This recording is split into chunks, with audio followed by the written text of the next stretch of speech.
DPDC मार्फत सांगली जिल्ह्याला एकूण 486 कोटीची मान्यता मिळाली होती।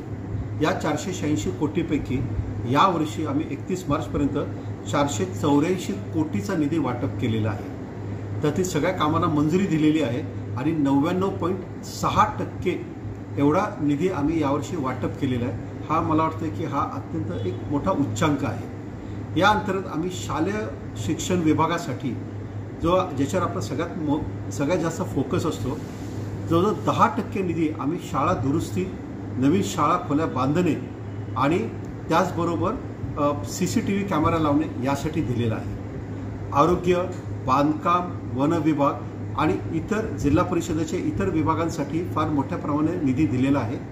साधारणतः या डीपीटीसी मार्फत आम्ही 2872 कामांना मंजुरी दिलेली आहे।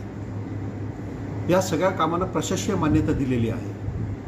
ही कामं गुणवत्तापूर्ण व्हावीत यासाठी सगळ्या विभाग प्रमुखांना सूचना दिलेल्या आहेत। हे सगळे विभाग प्रमुख हे क्लास 1 आणि सुपर क्लास 1 अधिकारी आहेत। त्यामुळे त्यांचे जेव्हा ते आम्हाला उपयोगिता प्रमाणपत्र सादर करतील तर त्यासोबत आम्ही हे काम गुणवत्तापूर्ण झालेलं आहे याचा प्रमाणपत्र संबंधित अधिकाऱ्यांकडूनही घेणार आहोत। आणि त्याचबरोबर काम सुरू होण्यापूर्वी आणि काम पूर्ण झाल्यानंतरचं जिओ टॅगिंगसह फोटो आम्ही युटिलायझेशन सर्टिफिकेटच्या सोबत आम्ही मागणी केलेली आहे।